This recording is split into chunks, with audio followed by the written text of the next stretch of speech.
La prédica se llama Conducta Cristiana y nos vamos a ir por favor a Gálatas 6. De todas maneras, ahí lo tienen. Vamos a leerlo. Dice: hermanos, aun si alguien es sorprendido en alguna falta, ustedes que son espirituales, restáurenlo en un espíritu de mansedumbre, mirándote a ti mismo, no sea que tú también seas tentado. Lleven los unos las cargas de los otros y cumplan así la ley de Cristo. Porque si alguien se cree que es algo, no siendo nada, se engaña a sí mismo. Porque cada uno examine su propia obra, y entonces tendrá motivo para gloriarse solamente con respecto a sí mismo y no con respecto a otro, porque cada uno llevará su propia carga.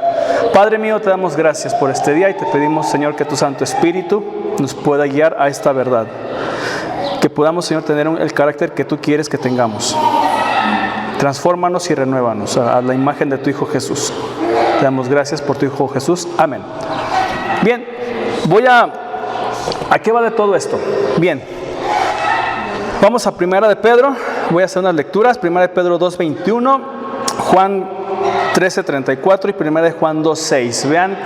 Vean cómo nos habla los apóstoles e incluso el mismo Señor, cómo se pone de ejemplo y nos pide que también seamos ejemplo. Porque para este propósito habéis sido llamados, pues también Cristo sufrió por vosotros, dejándoos ejemplo para que sigáis sus pisadas. ¿Qué es lo que hizo Jesús? Nos dejó un ejemplo. Ahora, no dice que vas a tener que sufrir. No dice es obligatorio sufrir. No dice eso.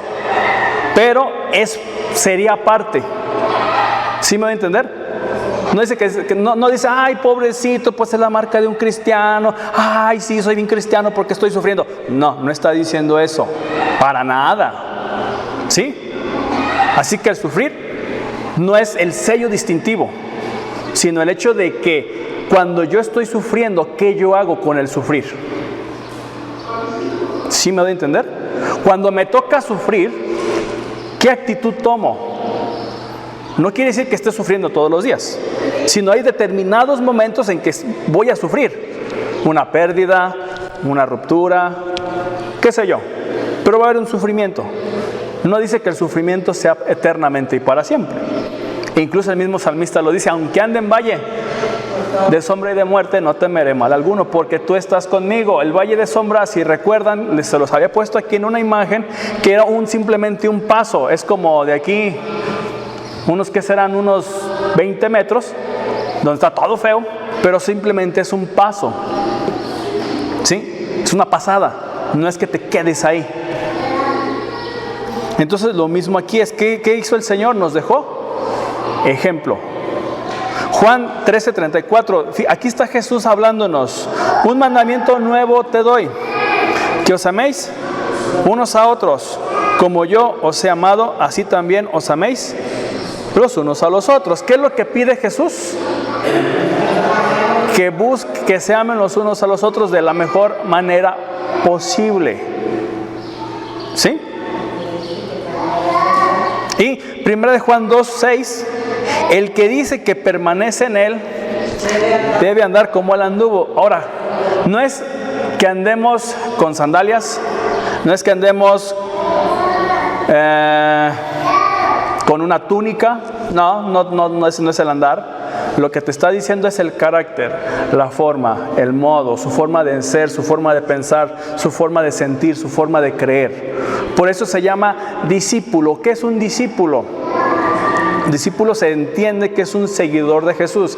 Ahora, para entender un poquito este asunto de seguidor o de andar como él anduvo, implica imitarlo de tal manera que si él está levantando esta mano, por ejemplo, si Jesús está levantando esta mano, tú como seguidor también la levantes. ¿Sí? Si Jesús está caminando y levantando las dos manos, tú como seguidor, porque vas detrás de él, es la idea de un seguidor, el seguidor va detrás, es que tú levantes las dos manos. Lo que él haga, tú lo haces. Eso es ser un seguidor, eso es andar como él anduvo, como anduvo él. ¿Sí? no tan solo estuvo sanando enfermos, también estuvo enseñando. No tan solo estuvo enseñando, también estuvo reprendiendo. No tan solo estuvo reprendiendo a los demonios, también estuvo reprendiendo a las personas, pero siempre con un carácter afable, o un carácter agradable. ¿Sí? Entonces yo si quiero ser cristiano, o digo que soy cristiano, debo de andar como él mismo anduvo, porque se supone que soy un discípulo de Jesús. Ahí está el asunto central. Entonces, todo cristiano está obligado a ser como Jesús, sino que hasta igual a Él, porque traemos su imagen en nosotros. Aparte de ser comprados por sangre, nos hace o somos esclavos de Cristo. Eso hace que el esclavo deba conocer y hacer la voluntad de su Señor. O sea, al final de cuentas, ok, si soy un esclavo porque soy comprado por sangre de Cristo, eso me hace que yo como esclavo deba de conocer la voluntad de mi Señor. ¿Sí me doy a entender? Si soy un esclavo de Cristo, eso me obliga a mí a saber qué es lo que mi Dios quiere. Entonces ya no es Moisés Nava Galindo solito, que haga la voluntad mía, sino es la voluntad de Dios. ¿Por qué? Porque Él me compró. El asunto es este.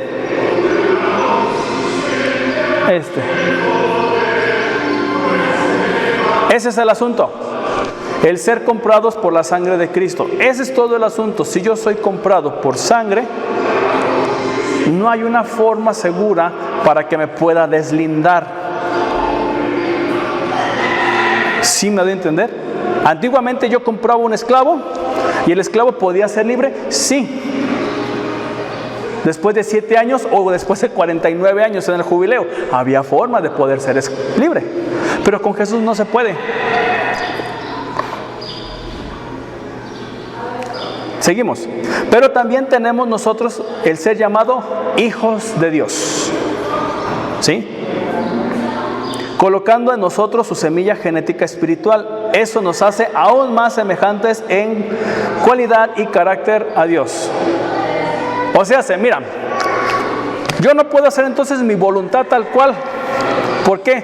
Porque si nos vamos por la parte de la esclavitud, soy comprado por sangre. Entonces yo no puedo hacer lo que yo quiera.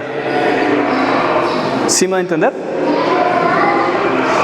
Y si me voy por hijo de Dios, pues aún es más problemático. ¿Por qué? Porque la simiente de Dios permanece en mí. ¿Sí me doy a entender? O sea, por cualquier lado, sea porque soy esclavo o ser hijo de Dios, no puedo hacer lo que yo quiera. ¿Por qué? Porque ya tengo dueño o tengo una semejanza. ¿Me doy a entender? Entonces yo no puedo hacer lo que yo quiera. ¿Por qué? Porque si yo soy hijo de Dios o soy llamado hijo de Dios, tengo el carácter de Dios en mi vida. Tengo la cualidad de Dios. ¿Cuál es la cualidad de Dios? Dentro de muchas cualidades es una santidad. ¿Y qué es la santidad? Es ser apartado del mal. Entonces la cualidad que Dios me da a mí es ser santo. Entonces, ¿cómo me tengo que comportar? De una manera santa.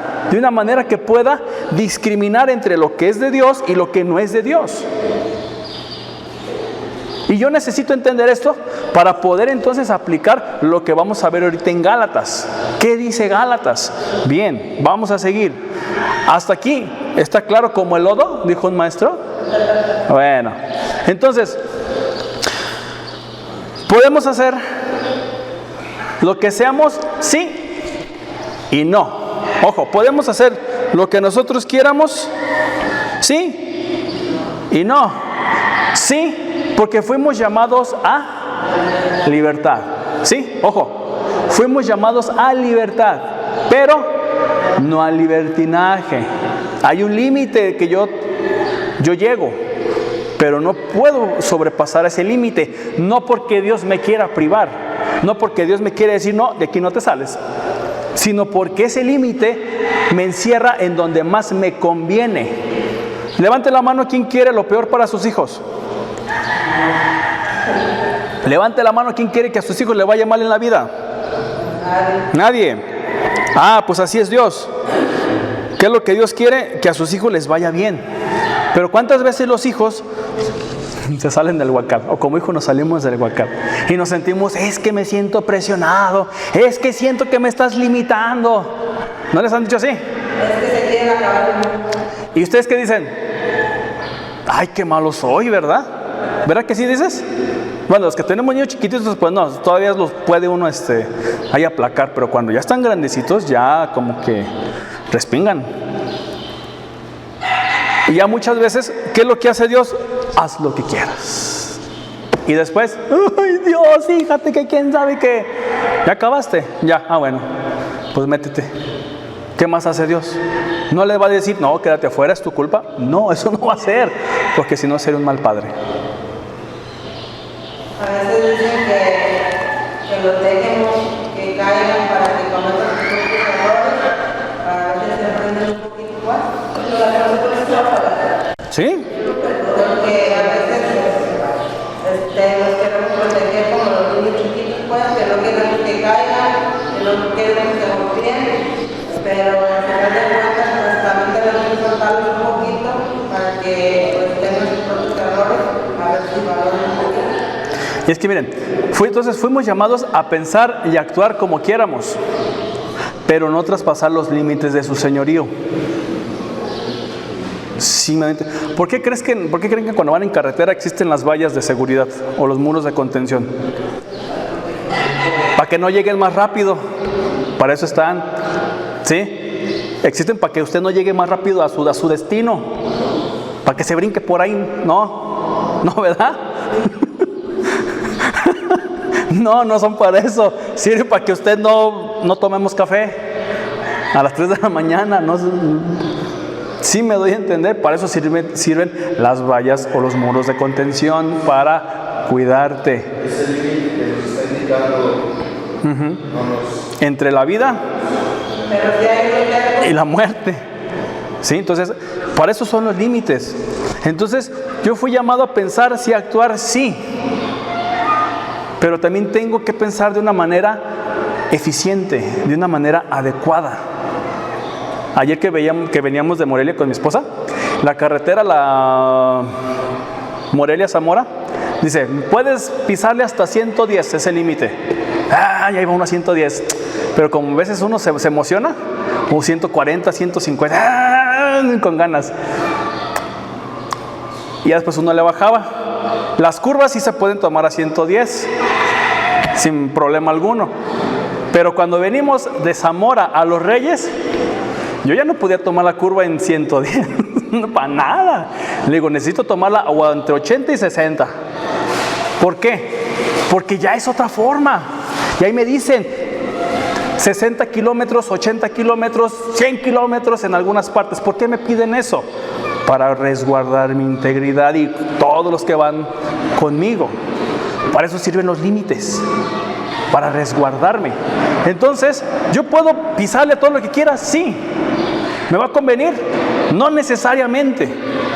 Entonces, todo esto es para entender lo que vamos a ver o aprender el día de hoy. Punto 1.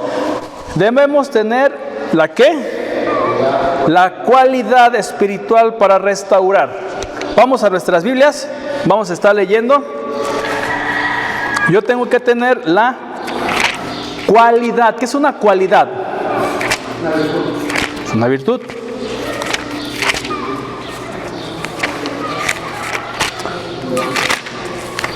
Es lo que ya uno tiene o está sembrado o lo que está desarrollando. Esa es una cualidad.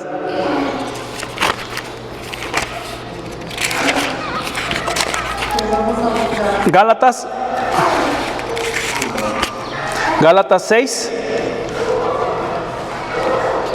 versículo 1. Vamos a ver los 5 versículos que estuvimos viendo. Gálatas 6, versículo 1. Dice, entonces debemos tener la cualidad espiritual para que yo pueda restaurar. Porque, ojo, dile al que está a un lado, fuiste llamado a restaurar. Todos ustedes, hermanos, hermanas, fueron llamados, les guste o no, a restaurar. Te guste o no. Entonces dice, hermanos, si Hermanos, aun si alguien es sorprendido en alguna falta, ustedes que son espirituales, ¿qué dice?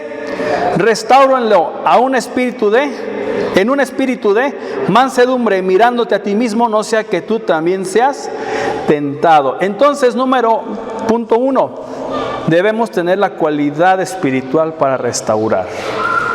No es con cualquier espíritu, no es como yo creo que debería de ser, es con un espíritu de mansedumbre, un espíritu bondadoso. ¿De qué manera Jesús sanaba y restauraba? ¿Qué le decía a la gente cuando venían a Él? ¿Cómo se comportaba Jesús ante las personas? ¿Sí? Y respetuoso, pero también los retaba. Señor, si quieres puedes sanarme. Ah, caray, a ver, ¿cómo que si quiero? No es un reto, porque le está diciendo, ok, tú me estás diciendo que quieres que yo te sane, pero de verdad estás creyendo que yo puedo hacerlo. Es diferente. Aun si tú quieres, pues no quiero. ¿Se fijan? Pero los sacerdotes estaban llenos de Sí. Pero ¿qué dice el Señor? El padre, en este caso del muchacho endemoniado: ayuda a mi incredulidad. Fíjense, ¿qué estaba haciendo el Señor? Le estaba restaurando la fe en ese instante. Lo estaba aconsejando. Estaba sanando básicamente de una incredulidad, porque ya había asistido a muchos médicos, muchos curanderos, pero nadie hacía nada. Pues ¿cómo iba con Jesús? Así como que, bueno, si tú quieres, como que el último, como que saber qué pasa. Podemos ver que hubo dos sanidades, ¿no? Tanto del Padre como del Hijo. Sí. Restaura la incredulidad, o sea que también Él fue sanado. Sí, ¿por qué? Porque ya había ido a muchos. Y ya cuando uno le recetan a otro, le dicen, pues ve con fulano, pues ya, así como que bueno, pues ya qué. Ya va uno más por obligación que por convencimiento. Entonces aquí lo que Jesús está diciendo: convéncete, no pierdas la fe, convéncete. Entonces Jesús siempre restauraba y sanaba de una manera de mansedumbre, de una manera bondadosa. Entonces el restaurar, hermanos, hermanas, merece tiempo. Yo cuando voy a restaurar a alguien o se va a restaurar a alguien, merece tiempo, ya que estamos ajustando o hacer apta a la persona, por tanto merece paciencia. ¿Sí? Entonces aquí Pablo lo que nos está aconsejando es: cuando vas a restaurar a alguien, es porque le vas a ajustar las tuercas espirituales, las tuercas emocionales. ¿Cómo está pensando? ¿Qué está pensando? ¿Por qué está pensando eso? Y lo vamos a hacer apto para ese servicio. Entonces, al igual que me aconseja tener cuidado de no ser tentado en lo mismo. Fíjense, hay que restaurarlo, sí, pero yo necesito ver cómo está él. Y no vayas a hacer que pueda yo también caer en lo que él cayó. Por eso, en cuanto a los términos, en temas de consejería cristiana, yo necesito ver qué estoy haciendo. Siempre en los temas de consejería necesito mi relación con Dios, para que yo pueda dar un consejo, o un buen consejo, o el consejo que Dios quiere que dé, para que pueda tocar su alma, porque puedo tocar su mente, puedo tocar sus emociones, pero si no toco el espíritu, no va a haber un cambio de verdad.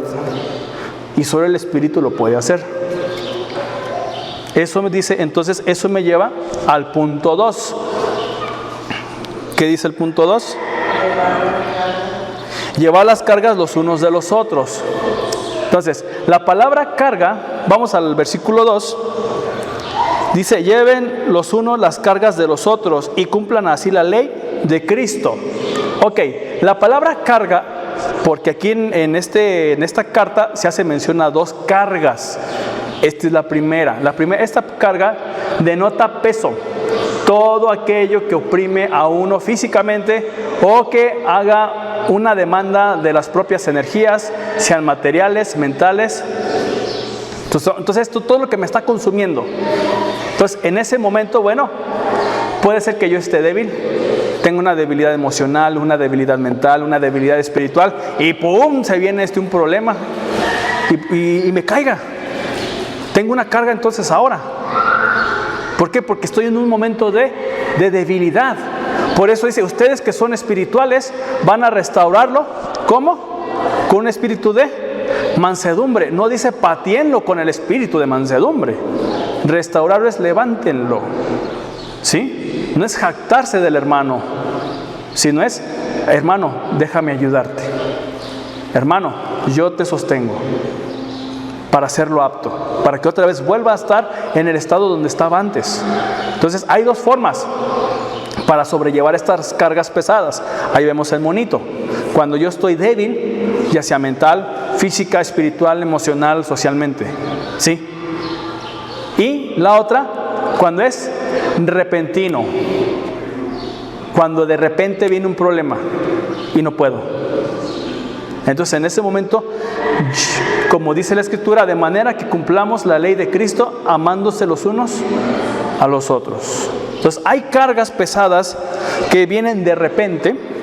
Hay cargas pesadas que vienen cuando yo estoy débil. No quiere decir que todo el tiempo yo voy a traer esa carga pesada, porque esa carga pesada se va a hacer pesada para los demás. ¿Sí me estoy dando a entender?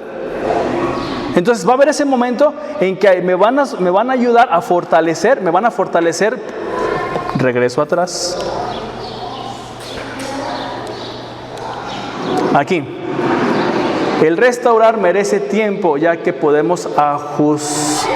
estamos ajustando.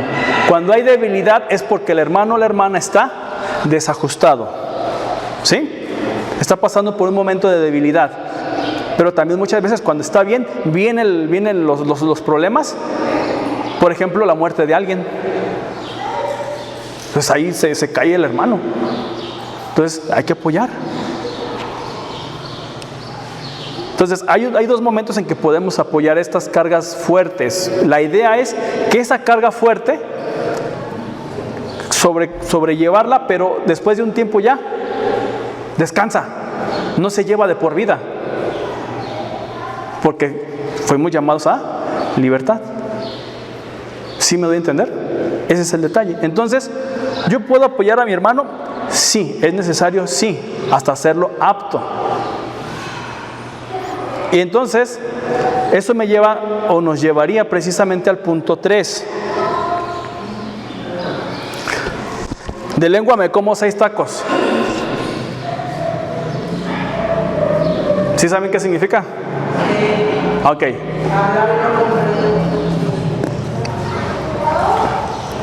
No es lo mismo decir que soy alguien. Vamos al versículo 3. Porque si alguien se cree que es algo no siendo nada, se engaña a sí mismo. ¿Se fijan?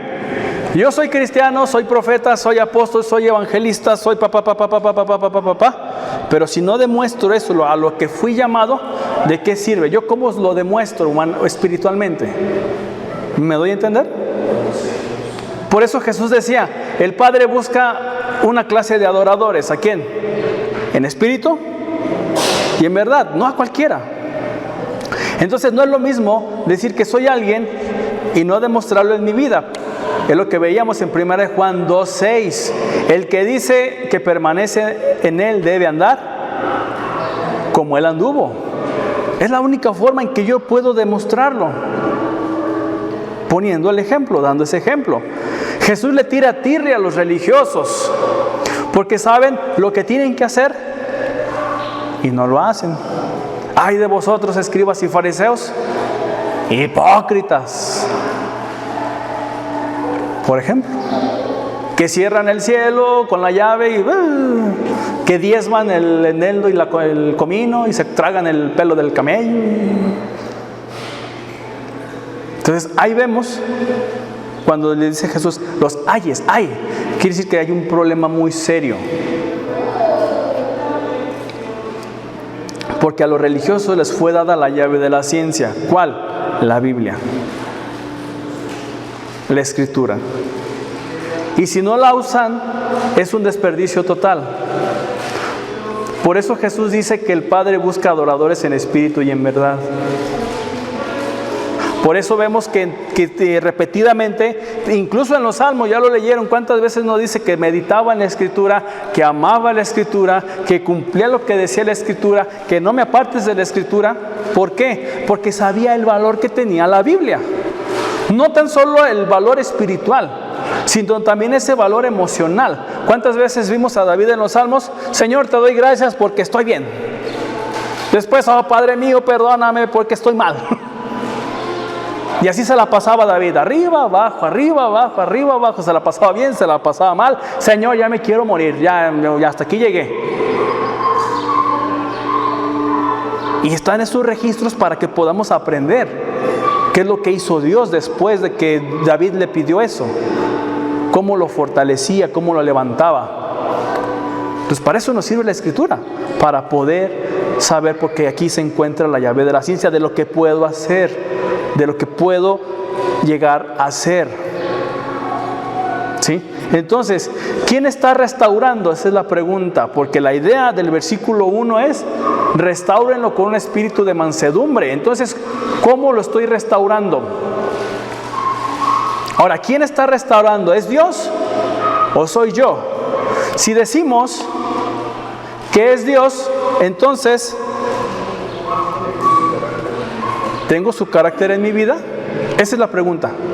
Cuando voy a restaurar a alguien, ¿estoy permitiendo que el carácter de Dios me esté transformando, me esté renovando? Porque yo no puedo decir, es que así yo soy. No, usted ya no es como es. Usted ya es transformado. Olvídese por eso se llama, ¿ya lo pasado? Pasado, como dijo el hermano Juan Gabriel. Ya lo pasado, ya pasó. Y lo que dice el apóstol Pablo es: de manera que si alguno está en Cristo, nueva criatura, de las cosas viejas pasaron. ¿Sabe qué es el tiempo pasado? Pasado, ya pasó, ya no fue. Ya nunca más volverá a ser igual, es lo que está tratando de decir. Entonces, de aquí en adelante todas son hechas nuevas. Entonces es ahí donde yo ya no puedo decir, es que así soy yo, es que así es mi carácter. No, porque se supone que ya es un pasado, se supone que ya es nuevo. Ya no puedo acudir al pasado. ¿Me doy a entender? Para nada. ¿Por qué? Porque si yo acudo al pasado, entonces todavía quiere decir que todavía no he sido restaurado, quiere decir que todavía no he sido sanado, quiere decir que todavía no soy cristiano, que no tengo el carácter, sobre todo. O también pasó cuando se dice que así soy yo, entonces esa parte de nuestra vida no se la hemos entregado a Cristo. Por eso seguimos pensando que es que yo no soy. ¿Sí? O en etapas de nuestra vida podemos pensar, esto es lo único que no he podido cambiar. No es de que no he podido, sino que más bien no me he dado el tiempo para eso, no entregarse. Así es, por eso. Y la segunda pregunta, ¿estoy siendo transformado por Él constantemente? Al decir transformado constantemente implica que yo paso tiempo. ¿Cómo yo conozco a una persona? Invirtiéndole tiempo. Si no le invierto tiempo, yo no sé cómo es esa persona.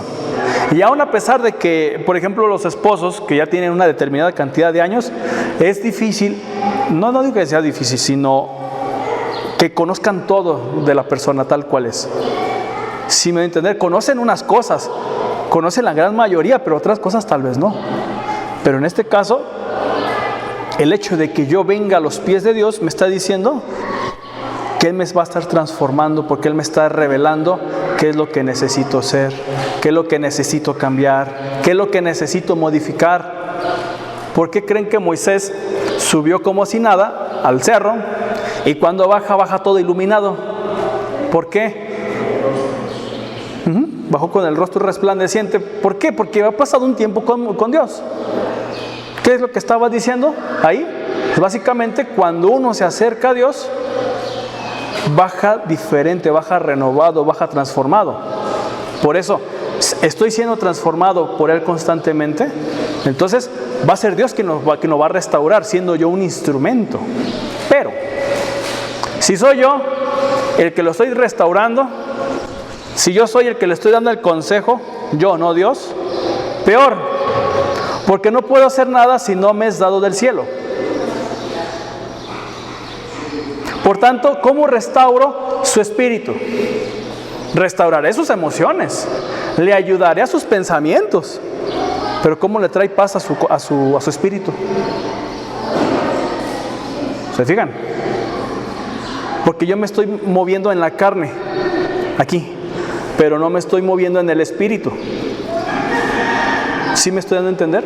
Entonces esa restauración no va a servir de mucho. Es una restauración emocional, es una restauración psicológica, pero no es una restauración espiritual que abarca todo, espíritu, alma, cuerpo. ¿Sí me doy a entender?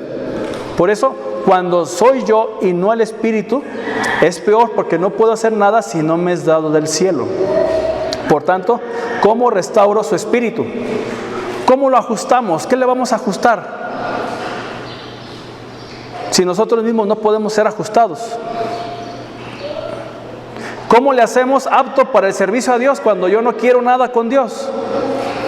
Cuando estoy en pleito con Dios, cuando no quiero dejar cierto pecado, cierto hábito, cierta actitud, ¿cómo le voy a decir a alguien que lo haga?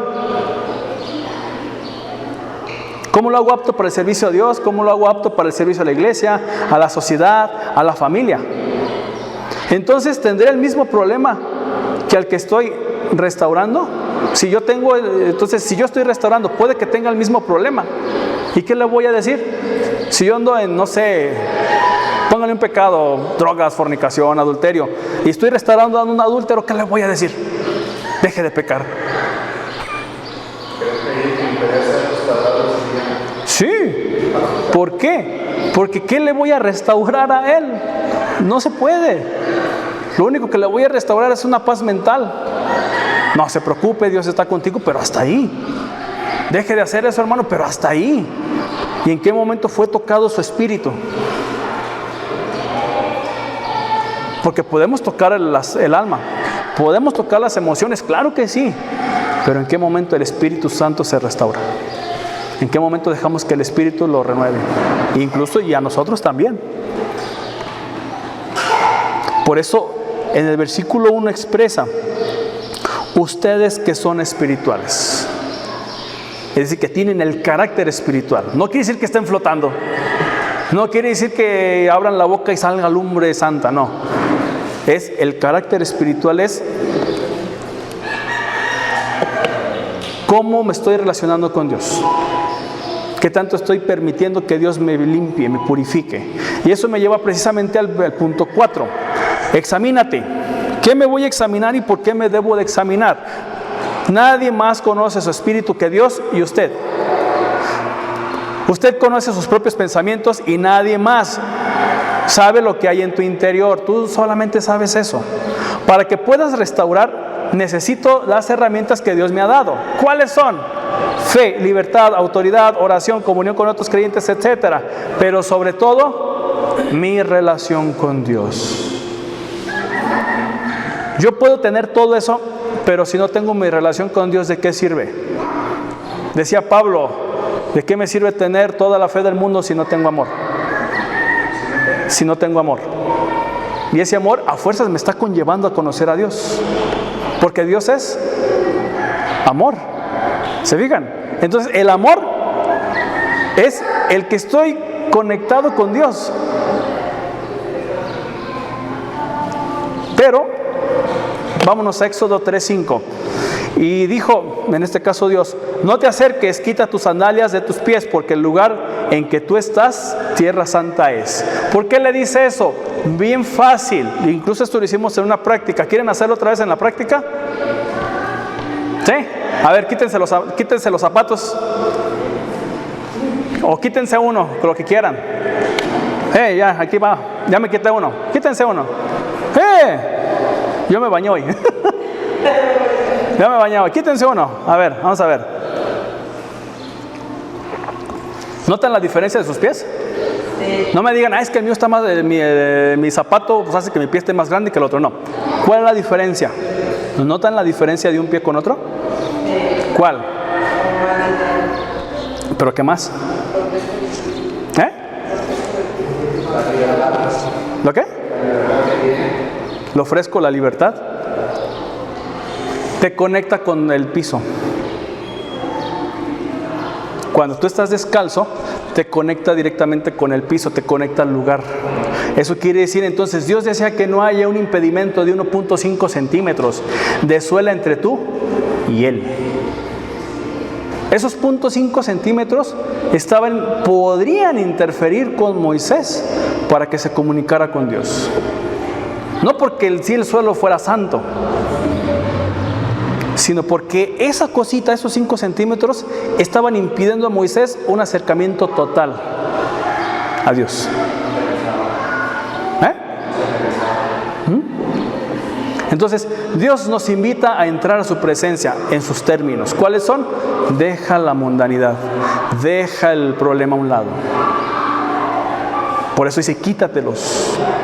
¿Por qué? Porque el zapato o el pie es un símbolo de hacer mi voluntad. ¿Sí?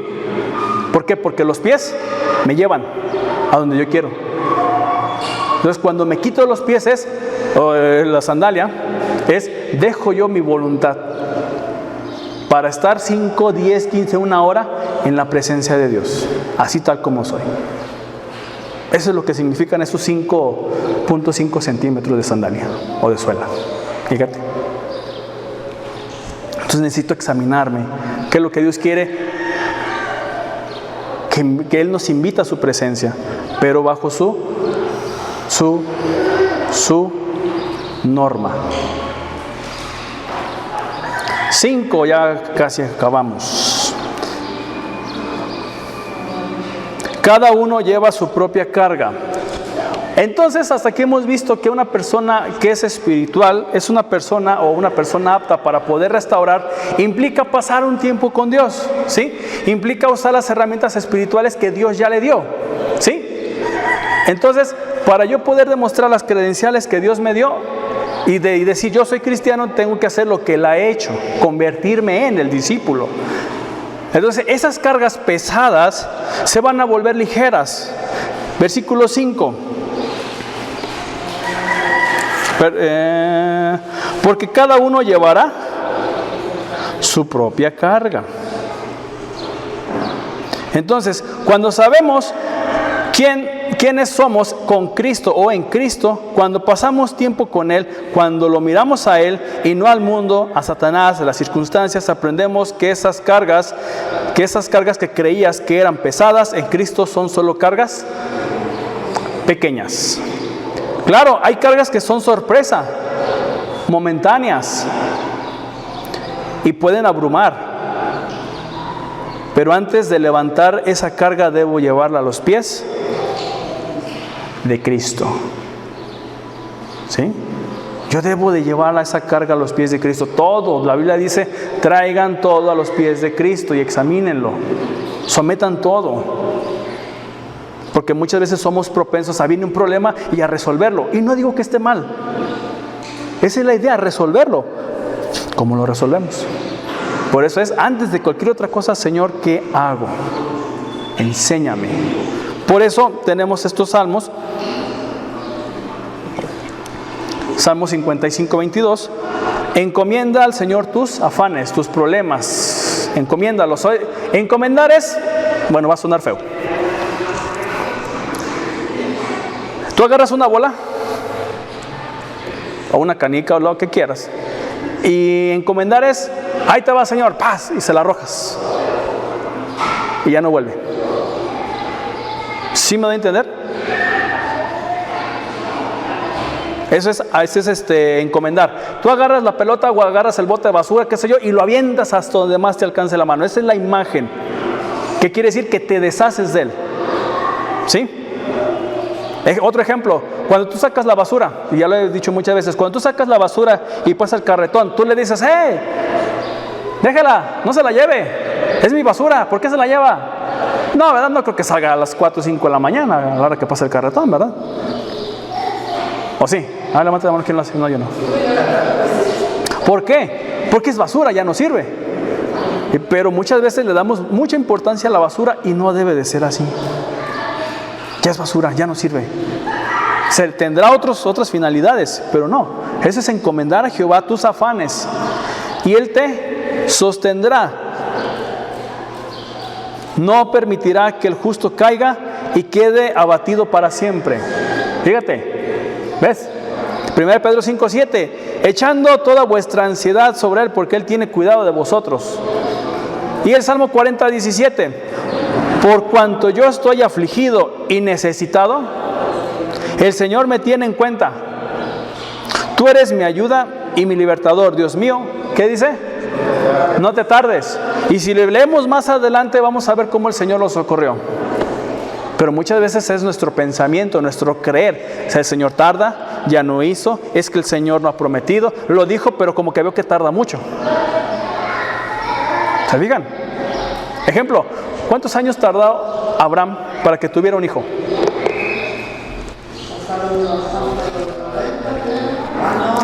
Hasta los 100. ¿Y cuánto tiempo pasó? Cuando Dios le dijo, vas a tener un hijo. ¿Cuánto tiempo pasó hasta que lo tuvo? 25 años. Isaac pidió un hijo, le fueron dados 2. Tardó aproximadamente 20 años para que tuviera sus chamacos. Fíjense. ¿Cuánto tiempo pasaría con Jacob para que tuviera descendencia? ¿Se fijan? ¿Qué es lo que quiere decir? Dios tiene tiempos. Y sí, son bien perfectos, pero muchas veces los preocupados, los ansiosos, los afanados, somos nosotros. ¿Qué habrá pensado Abraham en algún momento? Ay, es que ya pasó un año, ya pasó otro, ya pasaron 10 años y no tengo hijos. Porque incluso le dijo, pues mi heredero va a ser este tipo, el Damaseno, Eliezer de Damasco. Y dice, no, este no te va a heredar, te va a heredar otro, pero no es en tu tiempo. No adelantes tiempos, simplemente cree, confía, el tiempo que sea necesario. Claro que hay tiempos que sí hay que actuar, hay tiempos que hay que hacerlos. Pero por eso paso yo tiempo con Dios, para que me revele qué hago. Si no paso tiempo con Dios, entonces sí, estaré propenso en meter la pata. Y no.